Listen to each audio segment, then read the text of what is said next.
जिम्मेदारियों को समझना होगा। भारत के ज्यादातर हिस्सों में मई जून में बारिश शुरू होती है। क्या हम अभी से अपने आसपास के जल स्रोतों की सफाई के लिए, वर्षा जल के संचयन के लिए 100 दिन का कोई अभियान शुरू कर सकते हैं? इसी सोच के साथ अब से कुछ दिन बाद जल शक्ति मंत्रालय द्वारा भी जल शक्ति अभियान कैच द रेन भी शुरू किया जा रहा है। इस अभियान का मूल मंत्र है catch the rain where it falls when it falls. हम अभी से जुटेंगे, हम पहले से जो रेन वाटर हार्वेस्टिंग सिस्टम है उन्हें दुरुस्त करवा लेंगे, गांवों में, तालाबों में, पोखरों की सफाई करवा लेंगे, जल स्रोतों तक जा रहे पानी के रास्ते की रुकावटें दूर कर लेंगे, तो ज्यादा से ज्यादा वर्षा जल का संचयन कर पाएंगे। मेरे प्यारे देशवासियों, जब भी माघ महीने और इसके आध्यात्मिक सामाजिक महत्व की चर्चा होती है, तो ये चर्चा एक नाम के बिना पूरी नहीं होती। ये नाम है संत रविदास जी का। माघ पूर्णिमा के दिन ही संत रविदास जी की जयंती होती है। आज भी संत रविदास जी के शब्द, उनका ज्ञान हमारा पथ प्रदर्शन करता है। उन्होंने कहा था, एकई माटी के सब भांडे, सबका एको सृजनहार। रविदास व्यापई एकई घट भीतर, सबको एकई घड़े कुम्हार। हम सभी एक ही मिट्टी के बर्तन हैं, हम सभी को एक ने ही गढ़ा है। संत रविदास जी ने समाज में व्याप्त विकृतियों पर हमेशा खुलकर अपनी बात कही। उन्होंने इन विकृतियों को समाज के सामने रखा, उसे सुधारने की राह दिखाई। और तभी तो मीरा जी ने कहा था, गुरु मिलिया रैदास दीनी ज्ञान की घुटकी। ये मेरा सौभाग्य है कि मैं संत रविदास जी की जन्मस्थली वाराणसी से जुड़ा हुआ हूँ। संत रविदास जी के जीवन की आध्यात्मिक ऊंचाई को और उनकी ऊर्जा को मैंने उस तीर्थ स्थल में अनुभव किया है। साथियों, रविदास जी कहते थे, करम बंधन में बंद रहियो, फल की नात जियो आस। कर्म मानुष का धर्म है, सत भाखे रविदास। अर्थात हमें निरंतर अपना कर्म करते रहना चाहिए, फिर फल तो मिलेगा ही मिलेगा। यानी कर्म से सिद्धि तो होती ही होती है। हमारे युवाओं को एक और बात संत रविदास जी से जरूर सीखनी चाहिए।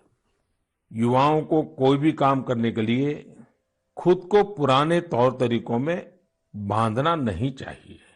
आप अपने जीवन को खुद ही तय करिए, अपने तौर तरीके भी खुद बनाइए और अपने लक्ष्य भी खुद ही तय करिए।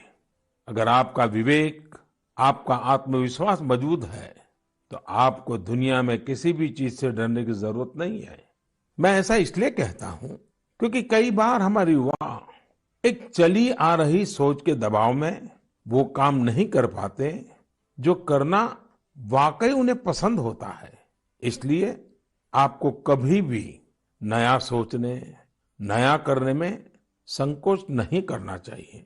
इसी तरह संत रविदास जी ने एक और महत्वपूर्ण संदेश दिया है। ये संदेश है अपने पैरों पर खड़ा होना। हम अपने सपनों के लिए किसी दूसरे पर निर्भर रहें, ये बिल्कुल ठीक नहीं है। जो जैसा है वैसा चलता रहे, रविदास जी कभी भी इसके पक्ष में नहीं थे। और आज हम देखते हैं कि देश का युवा भी इस सोच के पक्ष में बिल्कुल नहीं है। आज जब मैं देश के युवाओं में इनोवेटिव स्पिरिट देखता हूं, तो मुझे लगता है कि हमारे युवाओं पर संत रविदास जी को जरूर गर्व होता। मेरे प्यारे देशवासियों, आज नेशनल साइंस डे भी है। आज का दिन भारत के महान वैज्ञानिक डॉक्टर सीवी रमन जी द्वारा की गई रमन इफेक्ट खोज को समर्पित है। केरल से योगेश्वरन जी ने नमो ऐप पर लिखा है कि रमन इफेक्ट की खोज ने पूरी विज्ञान की दिशा को बदल दिया था। इससे जुड़ा हुआ एक बहुत अच्छा संदेश मुझे नासिक के स्नेहिल जी ने भी भेजा है। स्नेहिल जी ने लिखा है कि हमारे देश के अनगिनत वैज्ञानिक हैं जिनके योगदान के बिना साइंस इतनी प्रगति नहीं कर सकती थी। हम जैसे दुनिया के दूसरे वैज्ञानिकों के बारे में जानते हैं, वैसे ही हमें भारत के वैज्ञानिकों के बारे में भी जानना चाहिए। मैं भी मन की बात के इन श्रोताओं की बात से सहमत हूं। मैं जरूर चाहूंगा कि हमारे युवा भारत के वैज्ञानिक इतिहास को, हमारे वैज्ञानिकों को जाने, समझे और खूब पढ़ें। साथियों, जब हम साइंस की बात करते हैं तो कई बार इसे लोग फिजिक्स, केमिस्ट्री या फिर लैब्स तक ही सीमित कर देते हैं, लेकिन साइंस का विस्तार तो इससे कहीं ज्यादा है। और आत्मनिर्भर भारत अभियान में साइंस की शक्ति का बहुत योगदान भी है। हमें साइंस को लैब टू लैंड के मंत्र के साथ आगे बढ़ाना होगा। उदाहरण के तौर पर हैदराबाद के चिंतला वेंकट रेड्डी जी हैं। रेड्डी जी के एक डॉक्टर मित्र ने उन्हें एक बार विटामिन डी की कमी से होने वाली बीमारियां और उसके खतरों के बारे में बताया। रेड्डी जी किसान हैं। उन्होंने सोचा कि वो इस समस्या के समाधान के लिए क्या कर सकते हैं। इसके बाद उन्होंने मेहनत की और गेहूं चावल की ऐसी प्रजातियों को विकसित की जो खास तौर पर विटामिन डी से युक्त है।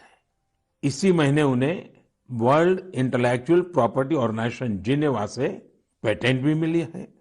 ये हमारी सरकार का सौभाग्य है कि वेंकट रेड्डी जी को पिछले साल पद्मश्री से भी सम्मानित किया था। ऐसे ही बहुत इनोवेटिव तरीके से लद्दाख के उर्गेन फुत्सौग भी काम कर रहे हैं। उर्गेन जी इतनी ऊंचाई पर ऑर्गेनिक तरीके से खेती करके करीब 20 फसलें उगा रहे हैं, वो भी साइक्लिक तरीके से। यानी वो एक फसल के वेस्ट को दूसरी फसल में खाद के तौर पर इस्तेमाल कर लेते हैं। है ना कमाल की बात। इसी तरह गुजरात के पाटन जिले में कामराज भाई चौधरी ने घर में ही सहजन के अच्छे बीज विकसित किए हैं। सहजन को कुछ लोग सरगवा बोलते हैं, इसे मोरिंगा या ड्रमस्टिक भी कहा जाता है।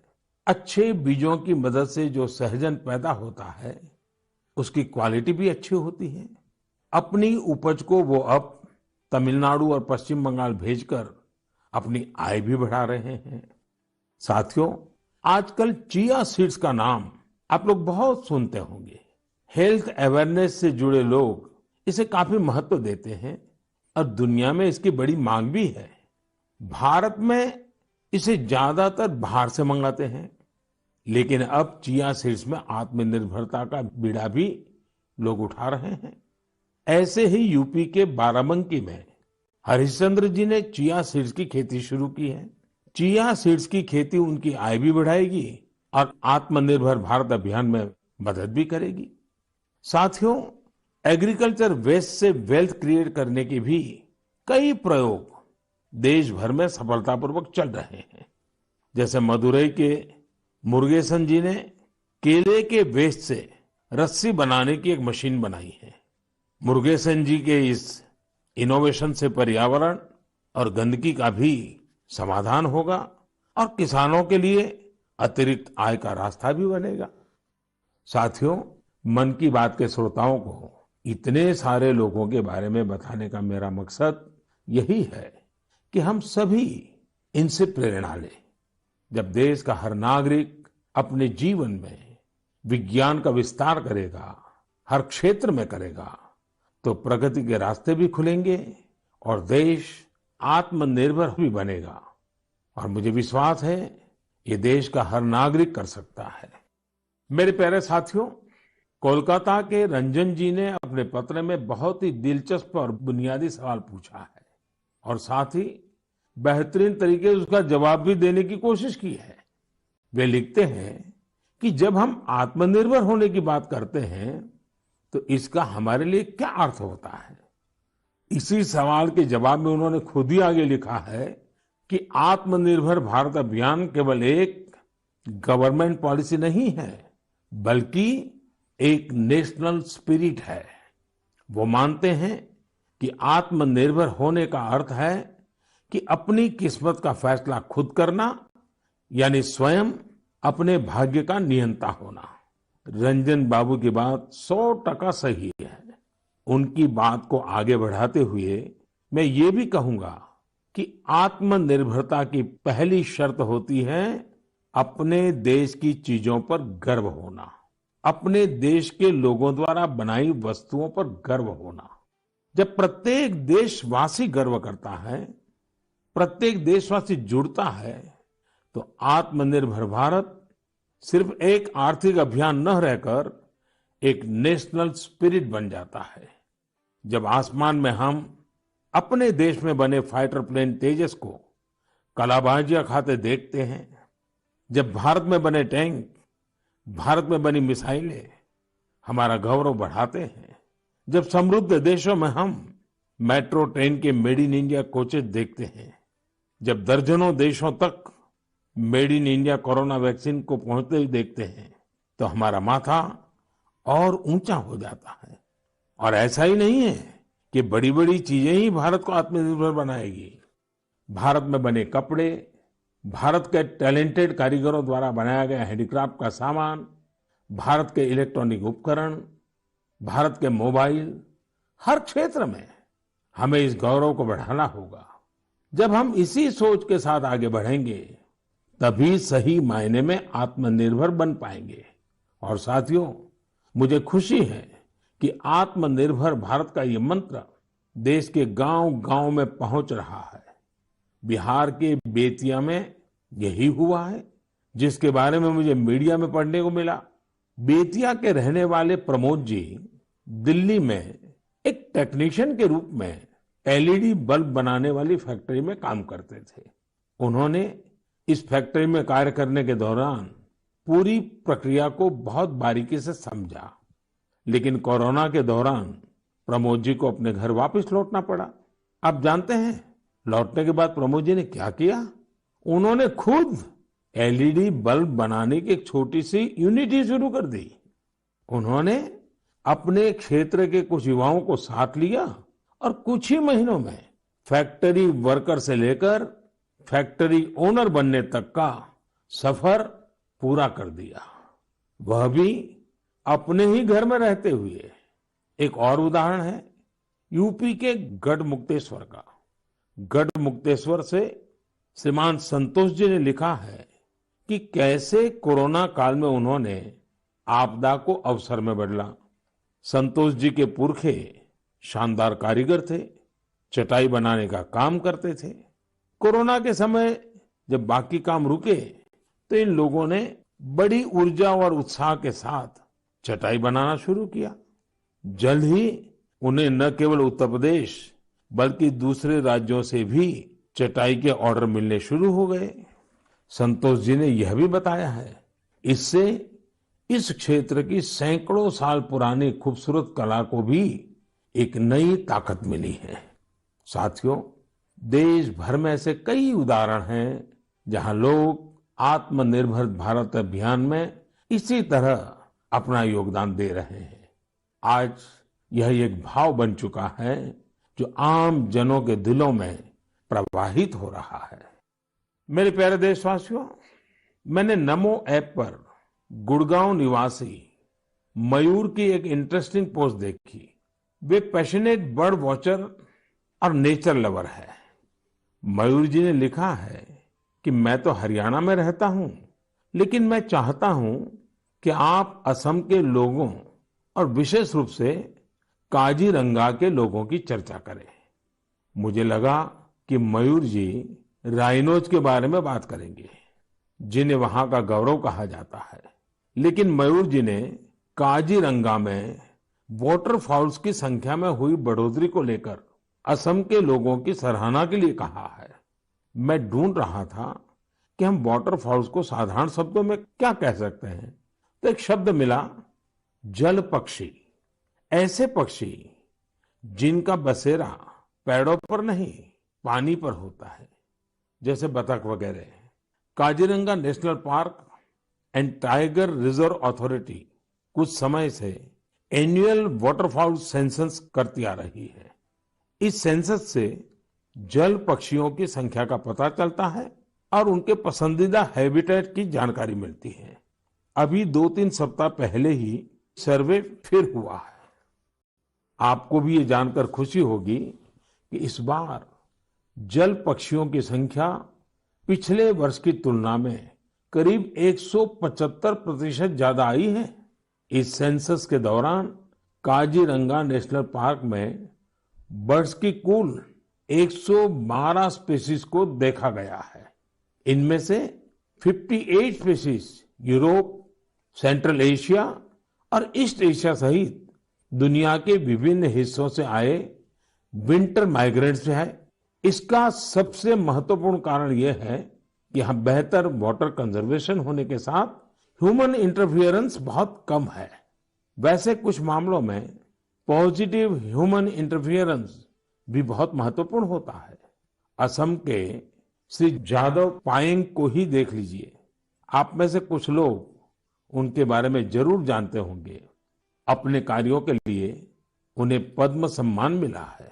श्री जादव पायेंग वो शख्स हैं जिन्होंने असम में मजुली आइलैंड में करीब 300 हेक्टेयर प्लांटेशन में अपना सक्रिय योगदान दिया है। वे वन संरक्षण के लिए काम करते रहे हैं और लोगों को प्लांटेशन एवं बायोडायवर्सिटी के कंजर्वेशन को लेकर प्रेरित करने में भी जुटे हुए हैं। साथियों, असम में हमारे मंदिर भी प्रकृति के संरक्षण में अपनी अलग ही भूमिका निभा रहे हैं। यदि आप हमारे मंदिरों को देखेंगे तो पाएंगे कि हर मंदिर के पास तालाब होता है। हजो स्थित हयाग्रीव मधेब मंदिर, सोनितपुर के नागशंकर मंदिर और गुवाहाटी में स्थित उग्रतारा टेम्पल के पास इस प्रकार के कई तालाब हैं। इनका उपयोग विलुप्त होते कछुओं की प्रजातियों को बचाने के लिए किया जा रहा है। असम में कछुओं की सबसे अधिक प्रजातियां पाई जाती हैं। मंदिरों के ये तालाब कछुओं के संरक्षण, प्रजनन और उनके बारे में प्रशिक्षण के लिए एक बेहतरीन स्थल बन सकते हैं। मेरे प्यारे देशवासियों, कुछ लोग समझते हैं कि इनोवेशन करने के लिए आपका साइंटिस्ट होना जरूरी है। कुछ सोचते हैं कि दूसरों को कुछ सिखाने के लिए आपका टीचर होना जरूरी है। इस सोच को चुनौती देने वाले व्यक्ति हमेशा सराहनीय होते हैं। अब जैसे क्या कोई किसी को सोल्जर बनने के लिए प्रशिक्षित करता है तो क्या उसको सैनिक होना जरूरी है? आप सोच रहे होंगे कि हाँ, जरूरी है, लेकिन यहाँ थोड़ा सा ट्विस्ट है। माय गॉव पर कमलकांत जी ने मीडिया की एक रिपोर्ट साझा की है जो कुछ अलग बात कहती है। ओडिशा में अराखुड़ा में एक सज्जन है नायक सर। वैसे तो इनका नाम सिलू नायक है, पर सब उन्हें नायक सर ही बुलाते हैं। दरअसल वे मैन ऑन अ मिशन है। वह उन युवाओं को मुफ्त में प्रशिक्षित करते हैं जो सेना में शामिल होना चाहते हैं। नायक सर के ऑर्गेनाइजेशन का नाम महागुरु बटालियन है। इसमें फिजिकल फिटनेस से लेकर इंटरव्यूज तक और राइटिंग से लेकर ट्रेनिंग तक इन सभी पहलुओं के बारे में बताया जाता है। आपको यह जानकर हैरानी होगी कि उन्होंने जिन लोगों को प्रशिक्षण दिया है, उन्होंने थल सेना, जल सेना, वायुसेना, सीआरपीएफ, बीएसएफ ऐसे यूनिफॉर्म फोर्सेस में अपनी जगह बनाई है। वैसे आप ये जानकर भी आश्चर्य से भर जाएंगे कि सिलू नायक जी ने खुद ओडिशा पुलिस में भर्ती होने के लिए प्रयास किया था, लेकिन वो सफल नहीं हो पाए। इसके बावजूद उन्होंने अपने प्रशिक्षण के दम पर अनेक युवाओं को राष्ट्र सेवा के योग्य बनाया है। आइए हम सब मिलकर नायक सर को शुभकामना दें कि वह हमारे देश के लिए और अधिक नायकों को तैयार करें। साथियों, कभी कभी बहुत छोटा और साधारण सा सवाल भी मन को झकझोर जाता है। ये सवाल लंबे नहीं होते हैं, बहुत सिंपल होते हैं, फिर भी वे हमें सोचने पर मजबूर कर देते हैं। कुछ दिन पहले हैदराबाद की अपर्णा रेड्डी जी ने मुझसे ऐसा ही एक सवाल पूछा। उन्होंने कहा कि आप इतने साल से पीएम है, इतने साल सीएम रहे, क्या आपको कभी लगता है कि कुछ कमी रह गई? अपर्णा जी का सवाल बहुत सहज है, लेकिन उतना ही मुश्किल भी। मैंने इस सवाल पर विचार किया और खुद से कहा, मेरी एक कमी ये रही कि मैं दुनिया की सबसे प्राचीन भाषा तमिल सीखने के लिए बहुत प्रयास नहीं कर पाया। मैं तमिल नहीं सीख पाया। यह एक ऐसी सुंदर भाषा है जो दुनिया भर में लोकप्रिय है। बहुत से लोगों ने मुझे तमिल लिटरेचर की क्वालिटी और इसमें लिखी गई कविताओं की गहराई के बारे में बहुत कुछ बताया है। भारत ऐसी अनेक भाषाओं की स्थली है जो हमारी संस्कृति और गौरव का प्रतीक है। भाषा के बारे में बात करते हुए मैं एक छोटी सी इंटरेस्टिंग क्लिप आप सबके साथ साझा करना चाहता हूँ। भवतां सर्वेषां हार्दं हार्दं स्वागतम् अस्ति। एकता मूर्त्याः दक्षिणतः सातपुला पर्वतमाला अस्ति। एकता मूर्त्याः वामतः विन्ध्याचल पर्वतमाला अस्ति। एकता मूर्त्याः नर्मदा नदीस्य उपरि भागे वर्तते। अहम् एकता मूर्त्याः कार्यकर्ता अस्ति। सरदार वल्लभभाई पटेलः लोह पुरुषः इति उच्यते। दरअसल अभी जो आप सुन रहे थे वो स्टैच्यू ऑफ यूनिटी पर एक गाइड संस्कृत में लोगों को सरदार पटेल की दुनिया की सबसे ऊंची प्रतिमा के बारे में बता रही है। आपको जानकर खुशी होगी कि केवड़िया में 15 से ज्यादा गाइड धारा प्रवाह संस्कृत में लोगों को गाइड करते हैं। अब मैं आपको एक और आवाज सुनवाता हूँ। कंजकम प्रक्षेपकाय काला ब्रह्मचारी कंदुकम प्रक्षिप्तवान तदा शास्त्रा संस्कृत महाविद्यालय से दलनायकः अखिलेश पांडेयः तीव्रगत्या कंफलतेन कंदुकम तारितम् तदा आकाशमार्गेण उड्डयन् कंदुकम सीमारेखातः बहिर्गतम् ततः खण्डधावनम्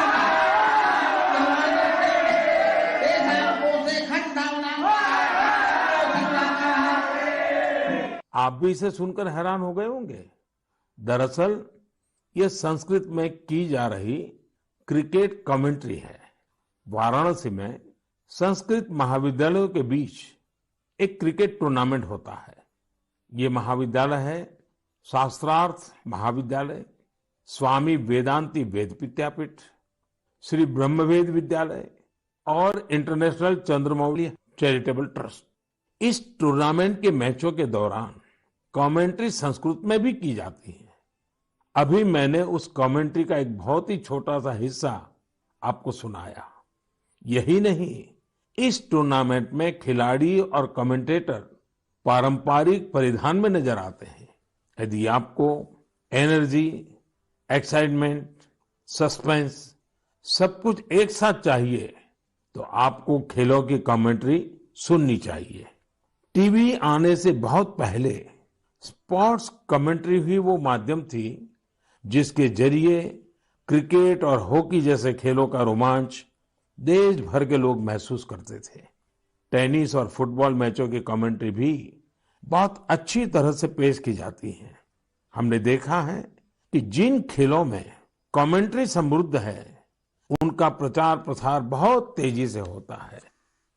हमारे यहाँ भी बहुत से भारतीय खेल हैं, लेकिन उनमें कमेंट्री कल्चर नहीं आया है और इस वजह से वो लुप्त होने की स्थिति में है।